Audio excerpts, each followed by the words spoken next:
अस्सलाम वालेकुम and a very good morning Lahore. आज की खूबसूरत सुबह की बहुत सी चाहतों, बहुत सी मुस्कुराहटों और बहुत सी मोहब्बतों के साथ मैं हूँ रुखमा इरफान मलिक और आप सबको आज के इस शो में वेलकम करती हूँ। उम्मीद करती हूँ आप सब लोग बिल्कुल खैरियत से होंगे और आप सबका आज का दिन बहुत अच्छा, बहुत खुशगवार गुजरेगा। सो जनाब, शो के आगाज़ में सबसे पहले ज़रा वेदर अपडेट ले लें, जो बताने के लिए हमारे साथ हमारी कॉरेस्पॉन्डेंट फ़ाखरा इस वक्त मौजूद है। फ़ाखरा, बताइएगा कैसा रहने वाला है आज लाहौर का मौसम? लाहौर के मौसम की अगर बात करें तो बदलते मौसम के साथ शहर में जो सर्दी की शिद्दत की लहर है वो मुसलसल बढ़ती जा रही है। खुनकी ये जो उसमें मुसलसल इजाफा महसूस किया जा रहा है। शहर के दर्जा हरारत की अगर बात करें तो शहर का जो कम से कम दर्जा हरारत है 60 डिग्री सेंटीग्रेड रिकॉर्ड किया गया और ज़्यादा से ज़्यादा जो दर्जा हरारत है 22 डिग्री सेंटीग्रेड तक रहने के इम्कान है। दर्जा हरारत में वाज़ह कमी के बायस मुसलसल सर्दी में इजाफा महसूस किया जा रहा है। खुश्क सर्दी के बायस जो दीगर बीमारियाँ हैं वो भी मुसलसल बढ़ती जा रही हैं। हवा में जो नमी का तनासब है 85% रिकॉर्ड किया गया और 3 किलोमीटर फ़ी घंटा की रफ्तार से हवाएं चल रही। खुश सर्द हवाएं चलने से भी मौसम में काफ़ी तब्दीली महसूस की जा रही है। अगर एयर क्वालिटी इंडेक्स की बात करें तो शहर का जो एयर क्वालिटी इंडेक्स है 258 रिकॉर्ड किया गया और फ़िज़ाई आलूदगी की फहरिस्त में लाहौर शहर तीसरे नंबर पर आ गया। बारिशें ना होने से शहर में फ़िज़ाई आलूदगी भी मुसलसल बढ़ती जा रही है, जो कि ख़तरनाक हद तक साबित हो रही है। सांस लेने के जो मरीज़ हैं उनको भी सांस लेने में मुश्किलात का सामना दरपेश है। लाहौर की फ़िज़ा में सांस लेना भी मुश्किल हो गया। तिबी माहिरीन का कहना है कि शहरी बिला ज़रूरत घरों से बाहर ना निकलें, गैर ज़रूरी सफ़र से गुरेज करें, ताकि तदाबीर पर अमल दरामद रहें। मास्क और चश्मे का इस्तेमाल यकीनी। बारिशों के हवाले से ताहाल कोई प्रिडिक्शन नहीं है। थैंक यू सो मच फ़ाखरा, हमें वेदर के हवाले से अपडेट कर रही थी। मूविंग ऑन, आज की टॉप स्टोरीज़ की तरफ आएंगे। सबसे पहले आपके साथ शेयर करना चाहेंगे गवर्नमेंट गर्ल्स हाई स्कूल बरकत मार्केट की अगर बात की जाए तो ट्रांसजेंडर्स की एजुकेशन के लिए लास्ट 1 ईयर से यहाँ पर क्लासेस जो थी वो ट्रांसजेंडर को दी जा रही थी, मुफ्त में तालीम दी जा रही थी। इसके साथ साथ उनको मुफ्त किताबें भी मुहैया की जाती रही हैं और इसके साथ साथ खाना भी जो है वो भी मुहैया किया जाता रहा। अब एक और इकदाम उठाया गया है एजुकेशन अथॉरिटी लाहौर की जानिब से और ट्रांसजेंडर्स के लिए 10,000 रुपये माहाना वजीफ़ा मुकर्रर किया जा चुका है। 5,000 जो है पर ट्रांसजेंडर, जो रजिस्टर्ड ट्रांसजेंडर हैं उनको स्कॉलरशिप की मद में दिए जाएंगे और 5,000 उनको उनके किराए की मद में, यानी कि जो रोज़ाना का उनका ख़र्चा होता है स्कूल आने जाने का,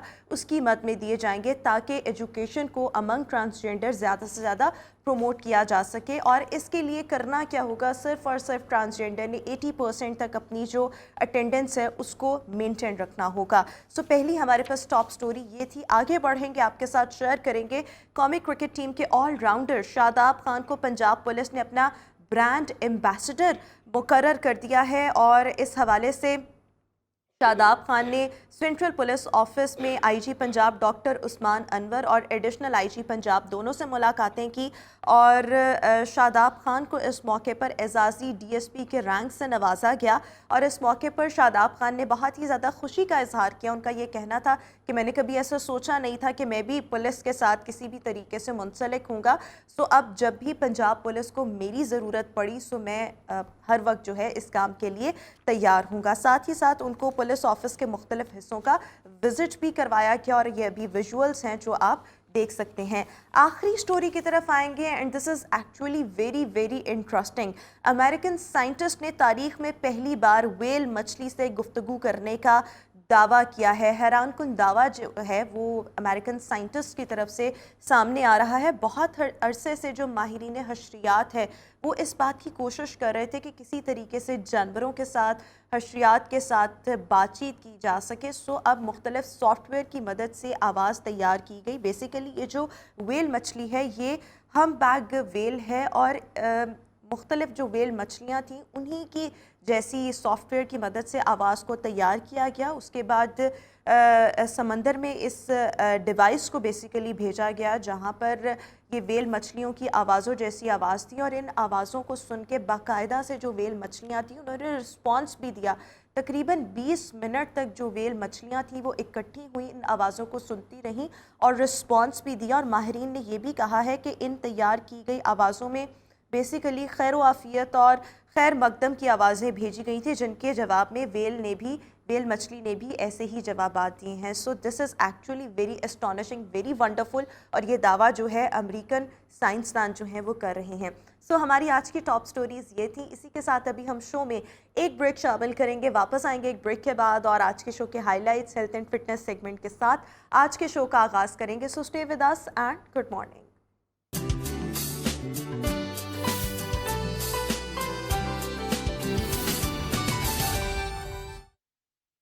welcome back after the break. और व्यूअर्स, आज के शो के हाइलाइट्स आपके साथ शेयर करना चाहूँगी। शो में आज सबसे पहले हम बात करेंगे जिंक पर। जिंक की कमी को कैसे पूरा किया जा सकता है और जिंक डिफिशिएंसी से किसी भी इंडिविजुअल में क्या प्रॉब्लम्स जो हैं वो सामने आ सकती हैं। ना सिर्फ ये, बल्कि आगे बढ़ते हुए हम बात करेंगे कि आज का नौजवान इतना जल्दबाज क्यों है, जल्दबाजी हम में इतनी रचबस क्यों गई है, और इसका ख़ात्मा करने के लिए या इसको अवॉइड करने के लिए what we have to do.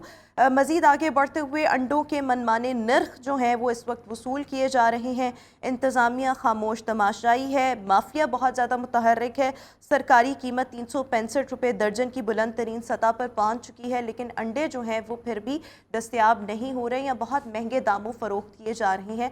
इसके क्या रीज़न्स हैं ये भी आपके सामने रखेंगे और आप आखिर में आपके साथ शेयर करेंगे कि आप सबका आज का दिन कैसा रहेगा। So right now it's the health and fitness segment, जिसमें हम बात करेंगे जिंक की कमी की। जब हम इंसानी जिस्म की बात करते हैं, ह्यूमन बॉडी की बात करते हैं, सो मुख्तलिफ अज्जा से मिलकर इंसानी बॉडी जो है वो तश्कील दी गई है।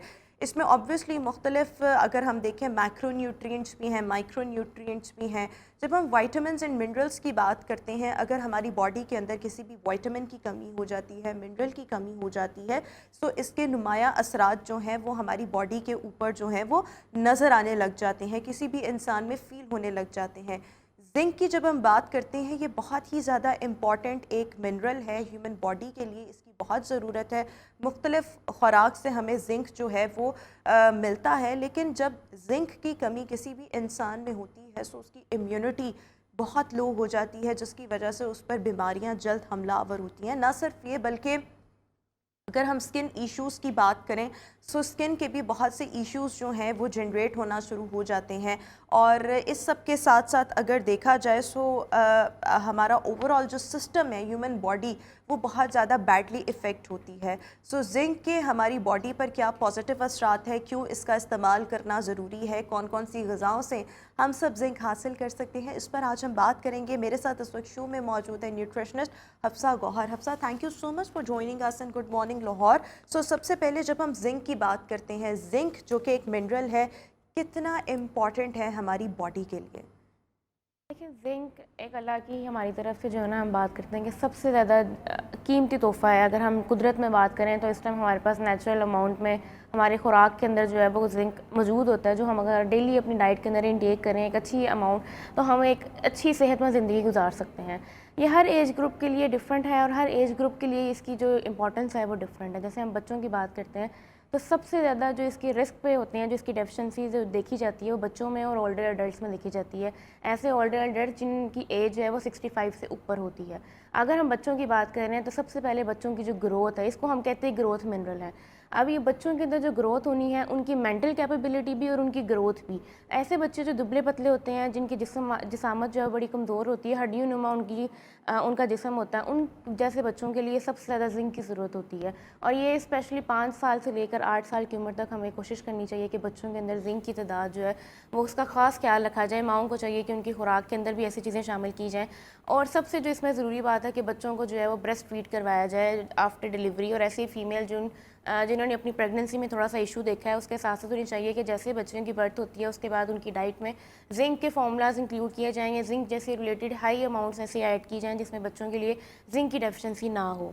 और इसी के साथ साथ अगर हम बात करें तो हमारे पास आ जाते हैं अडल्ट, जैसे हम यंग लोग हैं। यंग लोगों के अंदर जब हमारे पास जिंक की डेफिशिएंसी होती है, उस डेफिशिएंसी से ज़्यादा मुराद ये है कि हमारी डाइट के अंदर इंसुलिन की रेजिस्टेंस जो है, आजकल के दौर में इंसुलिन बड़ा ट्रेंडिंग एक हाईलाइटिंग टॉपिक है। इंसुलिन की एक अच्छी तादाद हमारी बॉडी में मेंटेन करता है जिंक। आसान लफ्ज़ों के अंदर। अब उसने हमारे हार्मोन्स भी बैलेंस करने हैं, उसने हमारा प्रोटीन इंटेक भी मैनेज करना है और हमें डायबिटीज़ से भी बचाना है। प्री डायबिटीज़ होने के चांसेस, अगर आपकी वेट बीएमआई से आप फॉर एग्जांपल 24+ बीएमआई से लाइक कर रहे हैं, एक ओवरवेट पर्सन में आप चले गए हैं, एक ओवरवेट कैटेगरी में आप चले गए और साथ आप जिंक डेफिशिएंट हैं, तो ultimately with in 2 to 3 years आपको प्री डायबिटीज़ और डायबिटीज़ होने के चांसेस ज़्यादा इंक्रीज़ हो जाते हैं। मेल की सेक्शन पे बात करें तो जिंक बहुत हाईलाइटिंग है हमारे पास हेयर पर्पज़ के हिसाब से, कि जैसे हम बात करते हैं कि जैसे उनकी एक 24-25 की एज में, यंग एज में होते हैं, तो उनकी बॉडी के अंदर जिंक डेफिशिएंट होने की वजह से वो गंजपन की शिकार हो जाते हैं। उनकी डाइट के अंदर उनकी हेल्थ इफेक्ट्स हो जाते हैं। एक्ने रिलेटेड इशूज़ मेल के अंदर ज़्यादा देखे गए हैं, उनकी बोन ग्रोथ के हिसाब से देखा गया है, वो डेफिशिएंट होते हैं। स्पेशली जो जिमर्स होते हैं उनको चाहिए कि अपनी डाइट के अंदर जिंक का जितना अच्छा इस्तेमाल हो सकता है उसका इस्तेमाल करें डाइट के अंदर। अच्छा, जब हम जिंक की बात करते हैं तो किसी भी विटामिन या मिनरल की हमारी बॉडी के अंदर जब डेफिशिएंसी होती है तो इसके मुख्तलिफ असरात जो हैं वो हम देखना शुरू कर देते हैं। साइंस एंड सिम्टम्स भी होते हैं किसी भी इंडिविजुअल में, और स्पेशली जब हम एडल्ट्स की बात करें, बच्चों की नहीं मैं यहाँ पर बात करी, उनमें जब जिंक की कमी होती है तो इसके क्या साइंस एंड सिम्टम्स जो हैं वो देखने में आते हैं? देखिए, ये एक ऐसा मिनरल है, मिनरल के साइन एंड डेफिशिएंसी सिम्टम्स आने के लिए आपको एक टाइम चाहिए। मैं आसान लफ्ज़ों में ये नहीं कहूँगी कि अगर आपकी डाइट के अंदर जिंक की डेफिशिएंसी हो गई है तो फ़ौरन आपकी डाइट के अंदर आपको एक्नी होने लग जाएगी, आपके स्किन पे मार्क्स आने लग जाएंगे, आपकी ओवरऑल जो मेंटल कैपेबिलिटी, जो सोचने समझने की काबिलियत है वो अफेक्ट होती है। ऐसे स्पेशली एडल्ट्स के अंदर, ऐसे एडल्ट जो पढ़ रहे हैं या जो अपनी वर्किंग लाइफ में मशगूल हैं, आहिस्ता आहिस्ता उनकी जो सोचने समझने की काबिलियत है वो बहुत ज़्यादा अफेक्ट होती है जिंक से। अब इस चीज़ को आप 6 महीने गुजार लें, 1 साल तक आपकी बॉडी के अंदर डेफिशिएंसी नुमायाँ होने लग जाएगी, आपके चेहरे पर नज़र आने लग जाएगी, आपकी बॉडी के अंदर हम सबसे ज़्यादा जो मेल और फीमेल्स के अंदर एडल्ट्स में बात करें तो हमारी बॉडी के अंदर जो डाइजेस्टिव हेल्थ है वो कंप्रोमाइज़ हो जाती है। आहिस्ता आहिस्ता उनको पेशेंट्स को आईबीएस के इश्यूज़ भी हो सकते हैं, उनको डायरियल ज़्यादा इन्फेक्शन रह सकता है, उनके अंदर ज़्यादा चांसेस हैं एचआईवी और एड्स होने के चांसेस भी हैं। तो जितने भी वायरल इन्फेक्शन है उनकी बॉडी के अंदर सबसे ज़्यादा चांसेस वो शो होने लग जाएंगे with the passage of time 1 year के अंदर, और उनकी जो स्किन है वो बहुत ज़्यादा डल हो जाएगी, एक्नी हो जाएगी, स्कार्स हो जाएंगे, और जैसे जैसे वो अगर वाटर इनटेक और जिंक के साथ नहीं कोलैब अच्छा कर पा रहे तो अल्टीमेटली में उनकी बॉडी जो है वो एक अच्छा रिस्पॉन्ड नहीं देगी उनको। अच्छा, इसके साथ साथ जब हम बच्चों में बात करते हैं, बच्चों में जिस तरह आयरन की कमी होती है उसकी वजह से वो पेल हो जाते हैं, खून की कमी होने लग जाती है और इसके मुख्तलिफ साइंस एंड सिम्टम्स होते हैं। बच्चों में अगर जिंक डेफिशिएंसी होगी तो इसके क्या साइंस एंड सिम्टम्स हैं? बच्चों में अगर जिंक की डेफिशिएंसी है तो सबसे पहले आपने ये बात रखनी है कि आपने उनके नेल्स मॉनिटर करने हैं। उनके नेल्स बहुत स्केली होंगे। एक नेल्स होते हैं जिसको जो जैसे एक नॉर्मल पर्सन के नेल्स हैं वो एक नेल्स की शेप है। जो बच्चों के अंदर जब जिंक की डेफिशिएंसी होती है और एक पूरे टाइम तक, अगर फॉर एग्जांपल मैं बात कर रही हूँ वो बच्चे जो इस टाइम 3 या 4 ईयर्स की क्लास में बचपन से लेकर उनकी डेफिशिएंसी है और उस चीज़ के साथ कोप अप कर रहे हैं, आहिस्ता आहिस्ता आप देखेंगे उनके नेल्स जो हैं वो बिल्कुल अंदर की तरफ बेंड हो जाएंगे और उनके नेल्स के ऊपर स्केल्स होंगे, ठीक है। उनके माउथ के इर्द गिर्द जो है वो यहाँ पे क्रैक्स होंगे और उनकी जो स्किन है वो जो स्किन बड़ी ज़्यादा डल और वाइट पैचेस उनकी स्किन के ऊपर नजर आने लग जाएंगे। इस तरह का बच्चा अगर आप देखें और बिल्कुल आप देख रहे हैं कि अपने वज़न के हिसाब से जो है ना उसकी हाइट भी छोटी है और वज़न के हिसाब से उसका जिस्मानत भी बहुत ज़्यादा दुबली पतली है, तो ये एक बिल्कुल वाज़ेह मिसाल है कि वो जो बच्चा जो है वो इस टाइम जिंक डेफिशिएंट का शिकार है और ना पढ़ाई में वो अच्छा है ना वो बाकी स्किल्स में अच्छा है, बड़ा क्लास से डल रहने। अच्छा, ये भी कहा जाता है कि बहुत से लोग जो हैं इसकी कमी की वजह से कॉन्सेंट्रेट नहीं कर पाते, यानी जब भी कोई गुफ्तगू हो रही होती है उनका फोकस्ड वहाँ पर रहना, अपनी तवज्जो उस तरफ रखना, this is actually very difficult. तो क्या वाकई जिंक की कमी की वजह से कंसंट्रेशन जो होती है वो करना या फोकस्ड रहना एट टाइम्स बहुत प्रॉब्लमेटिक हो जाता है?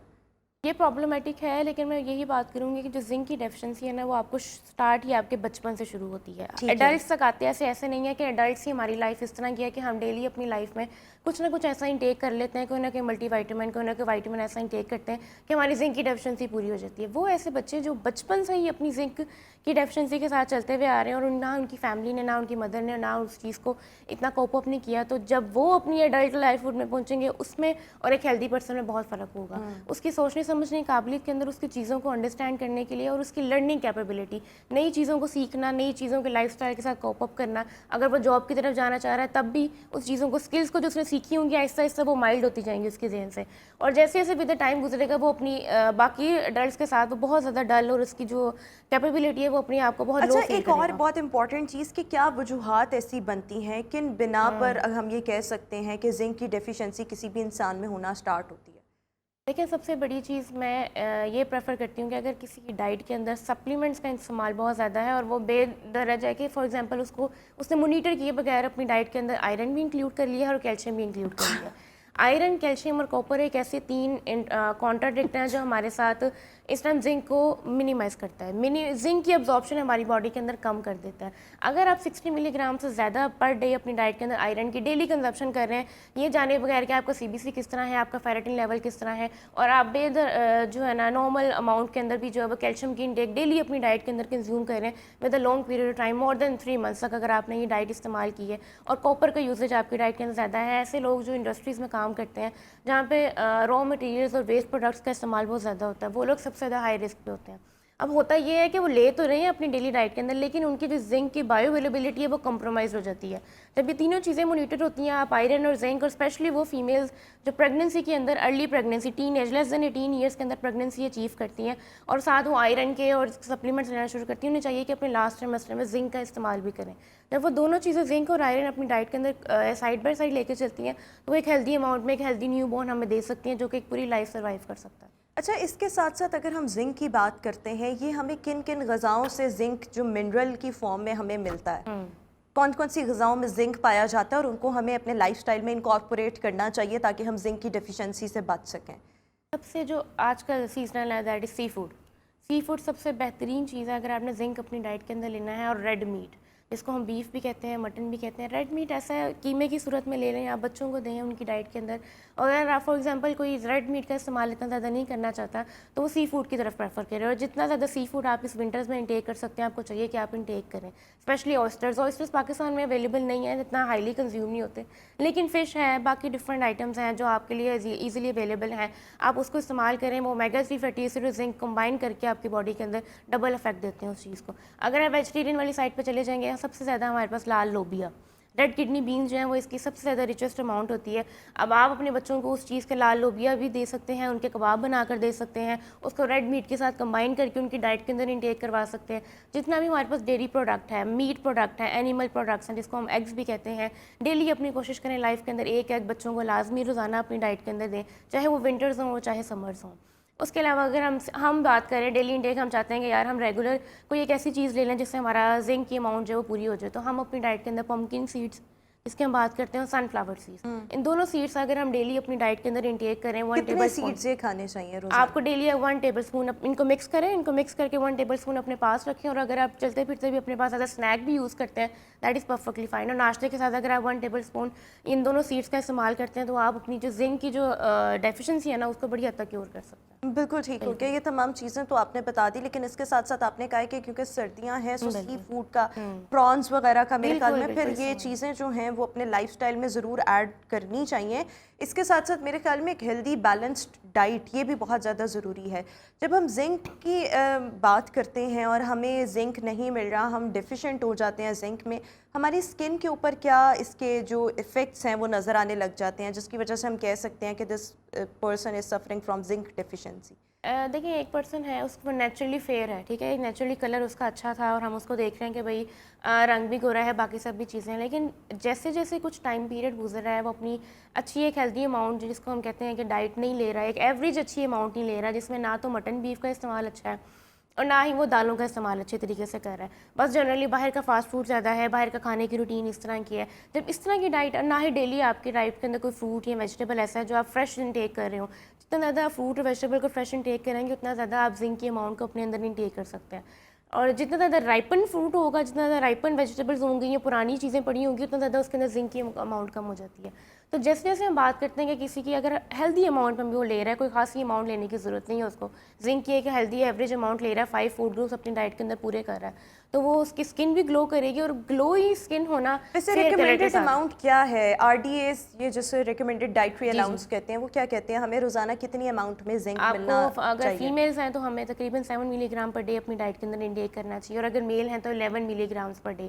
तो इसी तरह अगर ब्रेस्ट फीडिंग वुमेंस हैं या वो प्रेग्नेंट वुमेंस हैं जो प्रेगनेंसी के अंदर इंटेक कर रही हैं, तो उनकी क्वांटिटी जो है वो 11 to 13 मिलीग्राम तक जो है वो आगे एक्सीड कर जाती है। यानी खवातीन के लिए 7 मिलीग्राम, मर्दों के लिए 11 और प्रेग्नेंट या लैक्टेटिंग मदर्स के लिए it should be between 11 to 13 milligram. और ये भी कहा जाता है कि जिंक की डेफिशिएंसी जिन लोगों को होती है उनको भूख कम लगती है। अल्टीमेटली इस डेफिशिएंसी की वजह से आप बहुत ज़्यादा लेथार्जी फील करते हैं, फटीग फील करते हैं, थकावट फील करते हैं। क्या वाकई ऐसा है? इसकी रीज़न ये होती है कि जो जिंक है वो हमारे इंटेस्टाइन के अंदर एब्जॉर्ब होता है। हमारे इंटेस्टाइन, हमारी आंतड़ियाँ जहाँ पे हमारा खाना जाकर हजम होना है और हमारा वहाँ पे बैक्टीरिया नेचुरली बॉडी ने होना है और वहाँ पे खाने ने हजम होना है। जितने भी खाने से हमने मिनरल और वाइटामिन लेने हैं वो सारे हमारे इंटेस्टाइन्स में एब्जॉर्ब होंगे। तो जिंक एक ऐसी अमाउंट है, खासी अमाउंट है जो इंटेस्टाइन में जाके एब्जॉर्ब होगा और हमारी डाइजेस्टिव हेल्थ को इंप्रूव करता है। तो फॉर एग्जाम्पल किसी के अंदर जिंक की डेफिशिएंसी है तो आहिस्ता आहिस्ता वो हेल्थ कंप्रोमाइज होगी, उसके इंटेस्टाइन्स भी इफेक्ट होंगे, तो उसको भूख लगने का जो एहसास है वो कम हो जाएगा कि हाँ मुझे भूख लग रही है, मुझे अब खाने की ज़रूरत है। मेरी बॉडी आहिस्ता आहिस्ता उसकी बॉडी सेंसेस लूज़ करेगी और जितना भी उसकी बॉडी से उस टाइम पैंक्रियाटिक जूस रिलीज़ होना है जिसने उसका खाना हजम करना है, उसको भूख दोबारा लगवानी है, वो चीज़ें आहिस्ता आहिस्ता कंप्रोमाइज़ होंगी। उसको भूख लगने वाली फीलिंग जो है ना कि यार I have to eat something, मेरा 3 घंटे हो गए मैंने कुछ खाया नहीं है, उस टाइम ड्यूरेशन के बाद उसको वो भूख लगने वाली, वो सारा सारा दिन भी भूखा रह लेंगे, उन्हें वो फील ही नहीं आएगी कि हमें भूख लगी। आहिस्ता आहिस्ता वो फिर डाइजेस्टिव डिसऑर्डर्स की तरफ जाएंगे, IBS रिलेटेड इश्यूज हो जाएंगे। लेकिन मेरे ख्याल में अपने ये विटामिन्स और मिनरल्स पूरे रखना बहुत ज़्यादा ज़रूरी है अगर आप चाहते हैं कि आप मुख्तलिफ बीमारियों से बच सके। मेरे ख्याल में सबसे ज़्यादा तो किसी भी विटामिन एंड मिनरल की डेफिशिएंसी की वजह से ये हो सकता है कि आप पर बीमारियां जो हैं वो ज़्यादा हमलावर होती हैं। इम्यूनिटी जो है वो आपकी बहुत ज़्यादा कमज़ोर होती है। इम्यूनिटी कमज़ोर होगी, आप किसी चीज़ के साथ फ़ाइट ही नहीं कर सकते, किसी बीमारी के साथ फ़ाइट नहीं कर सकते। और हर वक्त जो है कोई भी इंसान, कोई भी इंडिविजुअल बहुत ज़्यादा लेथार्जी फील करता है, बहुत ज़्यादा डल फील करता है, डाउन फील करता है और ऐसे लगता है कि जिस्म के अंदर कोई एनर्जी नहीं है।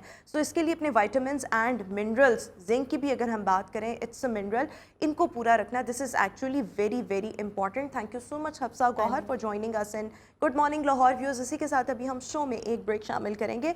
Will see you after this short break.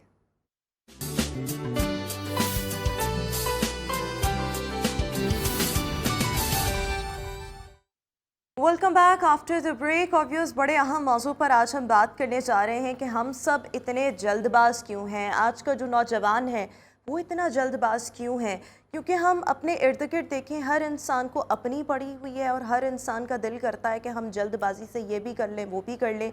Even अगर कोई इंसान मेहनत करना स्टार्ट करता है और अल्टीमेट गोल उसका यही होता है कि ये फ़लाँ चीज़ है, इससे मैंने पैसे कमाने हैं, लेकिन जब इंसान एक काम करना शुरू करता है तो वो चाहता है कि मैं 10 दिन में वहाँ तक पहुँच जाऊँ जहाँ अगला कोई दूसरा जो है वो शायद 1 साल की मेहनत के बाद उस मकाम पर पहुँचा हो या उसको कुछ रिटर्न जो है वो मिला हो। सो हम सब के अंदर जो जल्दबाजी है वो रच बस गई है और इसकी रीज़न्स जो हैं वी डोंट नो।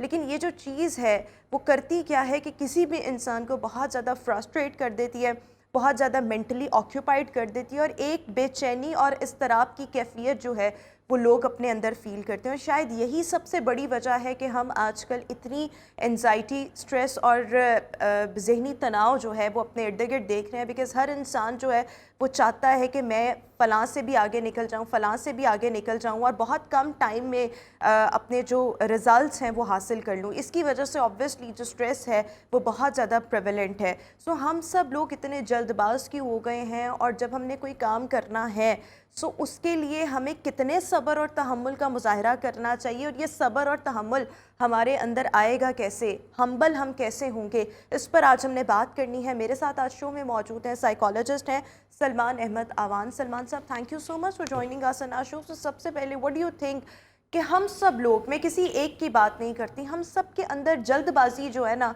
वो रच बस गई है। ये जल्दबाजी हमने कहाँ से सीखी, कैसे आ गई? रोमा, जैसे आपने भी कहा कि डिप्रेशन और एंग्जाइटी, स्ट्रेस, ये जो मसाइल हैं ये भी काफ़ी बढ़ रहे हैं। तो फ़ी ज़माना ये चीज़ चलती आती है कि हर अगले जो चंद साल होते हैं वो पिछले साल से ज़्यादा तेज़ होते हैं। आपने जैसे ये देखा होगा, सोसाइटी में हम देखते हैं कि पहले एक टाइम था जब लंबी वीडियोस लोग बनाते थे और लंबी वीडियोस देखते थे।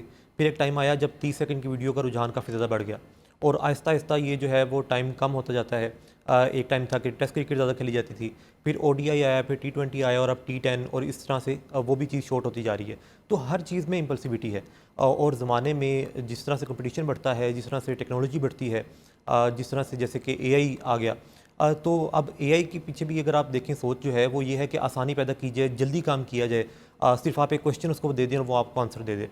तो ये जो चीज़ है ये टेक्नोलॉजी के साथ साथ इस तरह से बढ़ रही है कि जिसमें एक इंसान जो है उसमें जल्दबाजी आ गई है, इम्पल्सिविटी आ गई है और अब वो वेट नहीं करना चाहता किसी चीज़ का। अब वो चाहता है कि मैं कामयाब हूँ, जल्दी कामयाब हूँ, पैसा कमाऊँ तो जल्दी कमाऊँ, रातों रात मशहूर हो जाऊँ, रातों रात अमीर हो जाऊँ, रातों रात मैं कुछ इस तरह कर लूँ कि मैं पूरी दुनिया में और पूरे पाकिस्तान में जो है मेरा मुकाम हो जाए। तो जितना ज़्यादा इम्पल्सिविटी होगी, जितनी ज़्यादा जल्दी होगी, उतने ही फिर मसाइल टेंशन बढ़ेंगे, क्योंकि एक्सपेक्टेशन जब आपकी ज़्यादा हो जाती है तो उसी तरह से फिर स्ट्रेस और एंग्जाइटी और डिप्रेशन ये चीज़ें आपको घेर लेती हैं। अब जैसे आपने बात की इम्पल्सिविटी की, तो मुख्तलिफ़ किस्म की चीज़ें हो सकती हैं, जैसे कि एग्रेशन का ज़्यादा शो करना, ये भी इम्पल्सिविटी है। एक इंसान अचानक से बैठ के काफ़ी ज़्यादा खा लेता है, ये भी इम्पल्सिविटी है। इस तरह से ट्रैफिक में अगर आप जा रहे हैं तो आपने रैश ड्राइविंग की, ये भी इम्पल्सिविटी है। ड्रग्स का इस्तेमाल भी इम्पल्सिविटी है। और इस तरह से किसी की बात को काटना या अपना एंगर इस दर्जे पे शो कराना कि दूसरे की बात से इत्तेफाक ही ना करना और ये कहना कि नहीं तुम गलत हो, फ़ौरन से नतीजे पे पहुंच जाना। तो ये तमाम तरह रवैये हैं, ये हमारी सोसाइटी में देखे जाते हैं जो कि इम्पल्सिव रवैये हैं। और इसके पीछे फिर मुख्तलिफ जो नफसियाती वजूहात हैं उसकी अगर हम बात करें तो उसमें जैसे बाइपोलर डिसऑर्डर है एक बीमारी, कि जिसमें एक इंसान जो है वो कभी तो बहुत तेज़ी वाले एलिमेंट में होता है, कभी वो उदासी के फेज़ में होता है। तेज़ी में वो क्या करता है कि उसको लगता है कि मैं बहुत, मेरे में ग्रैंडियोसिटी है, मैं बहुत बड़ा इंसान हूँ, मैं बहुत कामयाब इंसान हूँ, और इसी तरह से वो जो है वो रात को कम सोता है। अच्छा, अब ये जो रूटीन है अगर हम इसके बारे में बात करें कि जैसे हम बात करें कि टेक्नोलॉजी की वजह से क्या हुआ, तो रूटीन में भी हमारे काफ़ी चेंजेस आ गई, जिसकी वजह से जो साइकोलॉजी कहती है कि आपकी अगर रूटीन ही चेंज हो जाती है, आपकी आदत ही बदल जाती हैं, तो आपके फिर नफ्सियात में चीज़ें जो हैं वो चेंज होने लगती हैं। अच्छा देखें, अभी आपने आपने जितनी भी कॉन्वर्सेशन की, मुझे उसमें से यही समझ आया है कि आप सबसे बड़ी वजह जो इसकी समझते हैं, जो इसकी रूट कॉज है, दैट इज़ टेक्नोलॉजी। टेक्नोलॉजी पर हम जितने डिपेंडेंट होते जा रहे हैं, जितनी लेटेस्ट टेक्नोलॉजी आती जा रही है, उसी के साथ साथ जो इंसान है वो जल्दबाज होता जा रहा है। यही अभी तक आपने इस चीज़ को ही मेरे ख्याल में इल्ज़ाम दिया है टेक्नोलॉजी को। टेक्नोलॉजी यानी जो जिद्दत आती है, जिद्दत। तो जिद्दत के साथ ये तमाम तर चीज़ें आना, ये कोई लेकिन आपको क्या लगता है हम सब इंसान अपने लाइफस्टाइल में क्या चेंजेस लेकर आए हैं? क्योंकि अभी आपने कहा कि हमारा लाइफस्टाइल ही ऐसा हो गया है, हमारी डेली आदत ही ऐसी हो गई हैं जिसकी वजह से हम बहुत ज़्यादा इम्पल्सिव हो गए हैं, जल्दबाज हो गए हैं। वो क्या आदत है जिसकी वजह से कोई भी इंसान इतना इम्पल्सिव हो जाता है कि, और फिर एक ना सिर्फ जल्दबाजी उसको अपनी पड़ी होती है, यानी एक वो जो सेल्फिशनेस होती है, सेल्फिश बिहेवियर, कि कोई क्या करता है, गिरता है, मरता है, हमें उसकी परवाह नहीं है, हमें सिर्फ अपना आप देखना है। ये चीज़ें क्या आती हैं? हम अपने लाइफस्टाइल में क्या changes over the last few years या डेकेड्स लेकर आए हैं जिसकी वजह से we are seeing these results? अच्छा, अब एक तो चीज़ है इम्पल्सिविटी और एक चीज़ है जो नफसियाती बीमारियां हैं। जैसे मुख्तलिफ ऐसी नफसियाती बीमारियां हैं, जैसे बाइपोलर की बीमारी की हम बात कर रहे थे, या बॉर्डर लाइन पर्सनैलिटी डिसऑर्डर है, कि जिसमें एक इंसान जो है वो सुबह कहता है कि आप मेरी ज़िंदगी में आए हैं तो मेरे लिए आप बड़ा असासा हैं, और रात को कहता है कि जी तुम तो एक फजूल से इंसान हो। तो ये एक बॉर्डर लाइन पर्सनैलिटी डिसऑर्डर है, जिसमें इंसान जो है अपने आप को कट लगा सकता है सिर्फ इस सोच के साथ कि जी दूसरा जो है मेरी तवज्जो में आएगा, दूसरा मुझे तवज्जो देगा। तो जो नफसियाती बीमारियां होती हैं वो केमिकल चेंजेस की वजह से होती हैं, और उसमें फिर साइकाइट्री या साइकोलॉजी के ज़रिए, काउंसलिंग के ज़रिए उसका इलाज होता है। अब अगर हम इसको सेपरेट करें तो मुख्तलिफ ऐसी चीज़ें हैं कि जो कि दोनों में जो है आपको फ़ायदा पहुंचा सकती हैं, जैसे कि रात को टाइमली सोना और सुबह टाइमली जागना, और सनलाइट का एक्सपोजर आपका ज़्यादा होना, क्योंकि हमारे ब्रेन में जो केमिकल्स होते हैं, जैसे सेरोटोनिन एक केमिकल है, तो साइंस ये बताती है कि अगर आप सनलाइट का एक्सपोजर ज़्यादा है और आपकी नींद पूरी है, आप एक्सरसाइज कर रहे हैं, आपकी डाइट अच्छी है और आप पानी पी रहे हैं, तो ये अगर 5 चीज़ें लोग अपनी ज़िंदगी में शामिल कर लें, तो इससे होता क्या है कि आपका जो खुशी का केमिकल है, जो इत्मीनान का केमिकल है, जो स्ट्रेस को रिलीव करने वाले केमिकल्स हैं, वो बढ़ना शुरू हो जाते हैं बॉडी में, और इससे जो है वो नफसियाती बीमारी में भी और बाकी जो मसाइल हैं उसमें भी एक इंसान जो है वो काफ़ी बेहतर फील करता है अगर वो इस तरह की आदत को अपना ले। बिल्कुल ठीक हो गया। लेकिन अगर हम आजकल के यंगस्टर्स की बात करें, बहुत से इंडिविजुअल्स जो हैं वो ये चाहते हैं कि हम रातों रात अमीर हो जाएं, पैसा हमारे पास आ जाए। ये भी जो एक, आपको नहीं लगता कि जो पैसे की दौड़ है इसमें इंसान जो है वो थकता चला जा रहा है और बहुत ज़्यादा फ्रस्ट्रेट हो रहा है? और ये जो जल्दबाजी है, ऑब्वियसली हर चीज़ आपको वक्त के मुताबिक ही मिलती है, अपने तजर्बे के मुताबिक ही मिलती है, और हर चीज़ का एक वक्त मुकर्रर होता है। लेकिन ये जो बहुत ज़्यादा पैसे की टेंशन है या इसको सर पर सवार कर लेना, आपको लगता है this is one of the cause जिसकी वजह से एवरीवन इज़ बीइंग इम्पल्सिव और बहुत ज़्यादा जो है वो इसकी तरफ माइल होने लगता है? अच्छा, अब आजकल आप डिप्रेशन के अगर केसेस उठा के देखें तो क्योंकि अगर आप किसी भी साइकोलॉजी से पूछें तो आपको ये कहता है कि लव अफेयर्स में चले जाना, किसी को अचानक से पसंद कर लेना, फिर उसके साथ ब्रेकअप हो जाना, उसका आपको ना मिल पाना, और आपने ये सोचना कि जी ये मुझे नहीं मिला तो मेरी ज़िंदगी ख़त्म हो गई है। अब ये जो इम्पल्सिविटी है इसमें भी है कि आपने अचानक से किसी को पसंद किया, अचानक से ब्रेकअप हुआ और आपको लगा कि ज़िंदगी ख़त्म है, तो आप चाहते हैं कि जी कोई अचानक से मिल जाए। फिर रातों रात अमीर होना, इसमें भी इम्पल्सिविटी है कि आप ये चाहते हैं कि मैं जॉब ना करूँ, मैं कोई ऐसा काम करूं कि जिसमें मैं 1 लाख रुपया इन्वेस्ट करूं और मुझे वो 1 हफ्ते बाद 10 लाख चाहिए। और इसी वजह से जो मुख्तलिफ करेंसीज़ के कॉन्सेप्ट हैं, मुख्तलिफ इस तरह की एप्लीकेशंस के कॉन्सेप्ट हैं कि जहाँ पे आपको वो कहते हैं कि जी कर्ज़ा ले लें या फिर आप यहाँ पे हमारे साथ इन्वेस्ट करें और हफ्ते बाद देखें कि आपके जो पैसे हैं काफ़ी ज़्यादा बढ़ जाते हैं। तो ये तमाम तर कॉन्सेप्ट्स हैं जो नौजवानों में आए, क्योंकि हमारे ब्रेन में प्री फ्रंटल कोर्टेक्स होता है पार्ट जो ब्रेन का है, जो कि डिसीजन मेकिंग के लिए रिस्पॉन्सिबल है। अब नौजवानों में वो क्योंकि पूरी तरह से डेवलप नहीं हुआ होता और बच्चों में फिर उससे भी कम होता है, तो नौजवानी की एज जो है, जो टीन एज है, इसमें फिर इम्पल्सिविटी ज़्यादा देखी जाती है। और हमारा ब्रेन जो है, साइंस ये बताती है कि 24 की एज में वो मुकम्मल तौर पे डेवलप हो जाता है। तो उसके बाद फिर डिसीजन मेकिंग एक इंसान की ज़्यादा वो बेहतर हो जाती है। लेकिन उस एज तक एक इंसान जो है वो अपने इमोशंस को अगर सही तरह से कंट्रोल नहीं कर रहा और वो डिसीजन मेकिंग में इस तरह के गलत फैसले कर रहा है, तो ये जो तमाम तर चीज़ें इसके साथ लिंक्ड हैं। उसमें लव अफेयर्स भी हैं, उसमें रातों रात अमीर होना भी है, उसमें रातों रात मशहूर होना भी है, उसमें हर तरह की कामयाबी इस तरह से हासिल करना भी है, उसमें ज़्यादा खा लेना, जैसे आजकल का जो रुझान है कि रात को लोग जागते हैं और रात को लोग ज़्यादा खाते हैं और हो सकता है पूरे दिन भूखे रहते हो, तो ये चीज़ भी इसके साथ रिलेट करती है। तो ये एक अमूमन मिजाज है। और उसके लिए मैं अगर एक बात करूँ कि अगर सिर्फ माइंडफुलनेस की प्रैक्टिस कर ली जाए, जैसे कि वो क्या चीज़ है कि 5 4 3 2 1 एक टेक्निक है कि अगर उसकी प्रैक्टिस की जाए तो लोगों में काफ़ी बेहतरी महसूस कर सकते हैं। वो क्या है कि आप जहाँ पे बैठे हुए हैं, आप ये देखें कि मुझे 5 चीज़ें क्या मैं देख सकता हूँ। मैं टेबल देख सकता हूँ, चेयर देख सकता हूँ, सामने कैमरा है उसको देख सकता हूँ, लाइट है। 5 चीज़ें देखनी हैं। 4 चीज़ें जो हैं वो आप जो टच कर सकते हैं, फिर 3 चीज़ें जो हैं जो आप सुन सकते हैं, 2 जो आप स्मेल कर सकते हैं, और एक ऐसी चीज़ जो कि आप टेस्ट कर सकते हैं। उस वक्त नहीं भी कर सकते तो आप मुंह में उसका जायका लें। अब ये जो होता है माइंडफुलनेस की एक टेक्निक है कि जिससे एक इंसान जो है वो ग्राउंड के ऊपर आता है। उसको ये पता लगता है कि मैं अच्छा इस जगह पे मौजूद हूँ। तो अपने आप को ग्राउंड के ऊपर लेके आना और ख़यालात से थोड़ा सा दूर लेकर जाना, क्योंकि जितने ज़्यादा ख़यालात होंगे, जितनी ज़्यादा एक्सपेक्टेशंस होंगी, जितनी ज़्यादा ख्वाहिशात होंगी, उतनी ज़्यादा इम्पल्सिविटी एक इंसान में आती है। बिल्कुल ठीक हो गया। अच्छा, लेकिन मैं आपसे ये भी यहाँ पे साथ में जानना चाहूँगी कि क्या ऐसे मसाइल हैं जिसकी वजह से अगर हम यंगस्टर्स में देखें तो इम्पल्सिविटी, जल्दबाजी बहुत ज़्यादा है। नौजवानों के ऐसे क्या क्या मसाइल हैं जिसकी वजह से वो हर वक्त जो है वो जल्दबाजी चाहते हैं, हर काम में जल्दबाजी चाहते हैं, हालांकि हमारे दीन में है कि जल्दी का काम शैतान का। बेशक सही। अच्छा, अब जल्दबाजी में जो है, एक तो इम्पल्सिविटी ये है कि आपने फ़ौरन से कोई बात की, जैसे कि मैं आपसे बात कर रहा हूँ और मैं आपकी बात को काटूँ, तो ये तो है एक छोटे लेवल की इम्पल्सिविटी। या मैं कहीं पे जा रहा हूँ और मैंने तेज़ गाड़ी चलानी शुरू होगी, ये भी एक छोटे लेवल की इम्पल्सिविटी है। फिर एक है उससे थोड़ा सा बड़ा स्कोप कि जिसमें हम जो हैं जिस तरह से ज़माना जो चेंजेस आते हैं, तो एक इंसान जब उसको माँ बाप कहते हैं कि जी आपने ये सर्टेन काम करने हैं, और वो उस तरह से प्री फ्रंटल कोर्टेक्स या डिसीजन मेकिंग उसकी बेहतर नहीं है, तो वो उस काम में फिर जल्दबाजी की तरफ जाता है। फिर एक जो सबसे बड़ी चीज़ साइंस बताती है कि आप कहीं पे भी स्टडी करें तो ड्रग्स का जो यूजेज है वो एक इंसान को इम्पल्सिविटी की तरफ लेके जाता है। और फिर उसके बाद जो मुख्तलिफ इस तरह के रिस्की बिहेवियर्स हैं जिसमें मुख्तलिफ सेक्शुअल एक्टिविटीज़ की तरफ एक इंसान का इंडल्ज हो जाना, तो ये जो जवानी की एज है, इसमें अगर एक इंसान इस तरफ को चला जाता है सिर्फ सुकून की तलाश में, जैसे कि हम केसेस मुख्तलिफ देखते हैं कि लोगों को कहा जाता है कि आप चर्च का इस्तेमाल करें तो आपको सुकून मिलेगा और आपकी पढ़ाई बेहतर होगी क्योंकि आपकी अटेंशन बेहतर होगी। तो वो सिर्फ इसलिए कि हमारी अटेंशन बेहतर होगी और मुझे जल्दी से मैं चीज़ों को प्रोसेस कर सकूँगा, तो एक इंसान जो है वो चर्च की तरफ चला जाता है। उससे क्या होता है कि वो उसको खुशी चर्च में भी नहीं मिलती, यानी कि चर्च की भी अगर हम बात करें, इस तरह के नशों की बात करें, तो एक आपकी बॉडी का निज़ाम है कि जिसमें आप खाना खा रहे हैं, पानी पी रहे हैं, आप मुख्तलिफ काम कर रहे हैं, टास्क कंप्लीट कर रहे हैं, तो आपको खुशी मिलती है।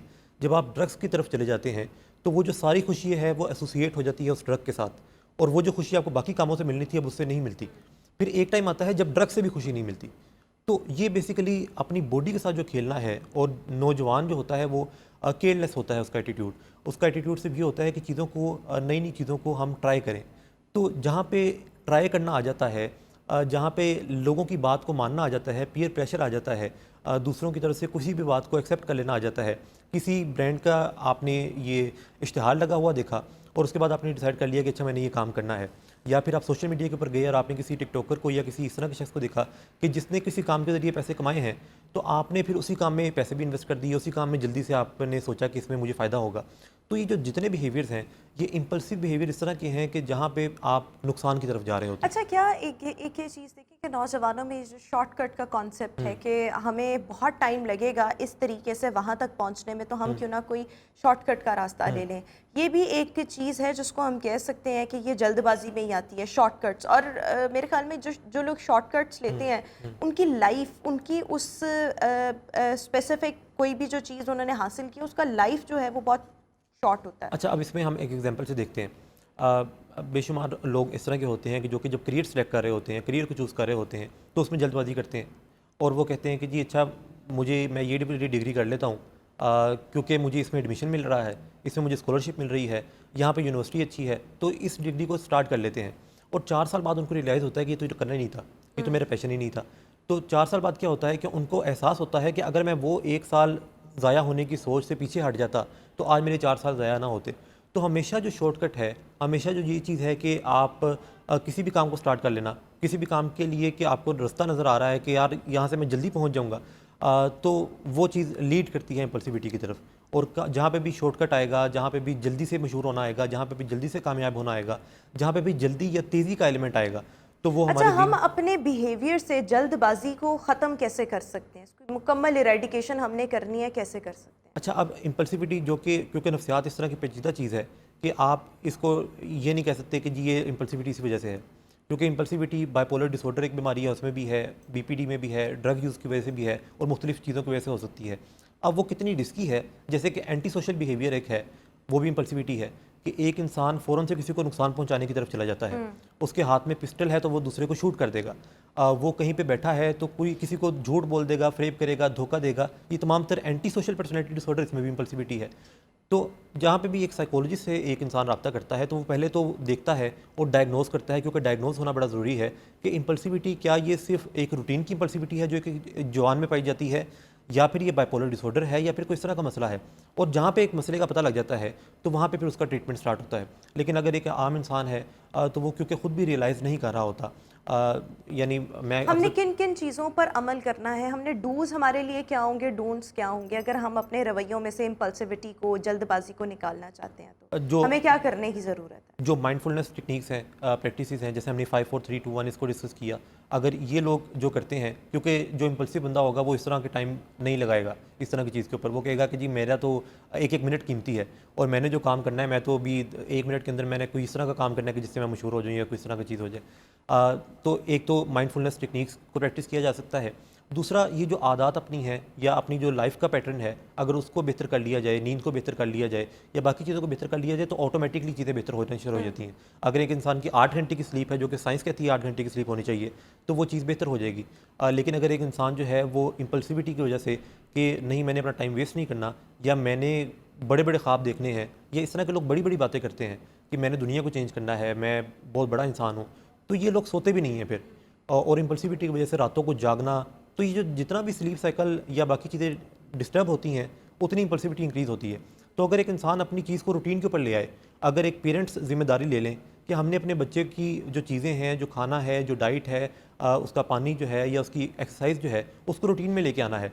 तो जब एक इंसान रूटीन में आ जाता है तो साइकोलॉजी ये कहती है, साइंस ये कहती है कि काफ़ी चीज़ें जो हैं वो कम होने लग जाती हैं। अगर कुछ यानी कि रूटीन अपनी जो आदत है उनको मैनेज करना, और आपकी एक प्रॉपर स्केड्यूल, आपका एक प्रॉपर जो है टाइम टेबल वो होना कि मैंने कब किस वक्त क्या करना है। और ये जो चीज़ें हैं अल्टीमेटली आपके अंदर से बहुत सी जो नेगेटिविटीज़ हैं उनको, क्योंकि जल्दबाजी भी इटसेल्फ एक नेगेटिविटी है या नेगेटिव टर्म है, सो मेरे ख्याल में चीज़ें जो है वो सेटल होने लग जाती हैं। आपके नज़दीक इन चीज़ों का हल ये है कि अपनी रूटीन को मैनेज किया जाए? साइकोलॉजी के नज़दीक इस चीज़ का हल अगर एक मेडिकेशन के अलावा करना है, जैसे कि एक चीज़ तो है कि मेडिकेशन के ज़रिए अगर किसी में एंटी डिप्रेसेंट की ज़रूरत है, डिप्रेशन में है, तो उसको एंटी डिप्रेसेंट दे दी जाए। लेकिन दूसरा हल ये है कि वो अपनी आदत को चेंज कर ले, कि ताकि वो जो केमिकल आपकी बॉडी के अंदर मौजूद है वो खुद ही बेहतर होने लग जाए। एक तो ये चीज़ है कि आप ऑल्टरनेट तरीक़ों से उसको केमिकल को बढ़ाएं, और एक चीज़ है कि आप खुद ही बढ़ाएं। तो साइकोलॉजी कहती है, और अगर आप किसी भी साइकोलॉजी से पूछें तो वो आपको ये कहेंगे कि depression, anxiety, bipolar disorder, stress, ये जो तमाम तर चीज़ें हैं, इनमें बेहतरी आ सकती है अगर आप अपनी चीज़ों को बेहतर करना शुरू कर दें। अगर आप अपनी स्लीप रूटीन को बेहतर करें, पानी का इंटेक ज़्यादा करें, डाइट में लीफी वेजिटेबल्स इस तरह की चीज़ें ऐड करें कि जिनसे आपके इस तरह के केमिकल्स बढ़ें जो कि स्ट्रेस को कम करते हैं। ऑर्गेनिक फूड बेसिकली अगर हम उसकी बात करें, प्योर जो फूड है वो इस्तेमाल करें, and there must be some routine. वही physical activity is very important. ये तमाम चीज़ें जो हैं वो जब आप अपनी रूटीन मैनेज करते हैं तो ऑटोमेटिकली आप साइकोलॉजिकल इशू से बच सकते हैं। और जल्दबाजी की भी अगर हम बात करें, आपकी रूटीन वगैरह ये चीज़ें सेट होंगी, आप अल्टीमेटली इन नेगेटिविटीज़ को जो है वो अवॉइड कर रहे होंगे। Thank you so much Salman for joining us in good morning Lahore. Viewers, इसी के साथ अभी हम शो में एक ब्रेक शामिल करेंगे। Will see you after this short break.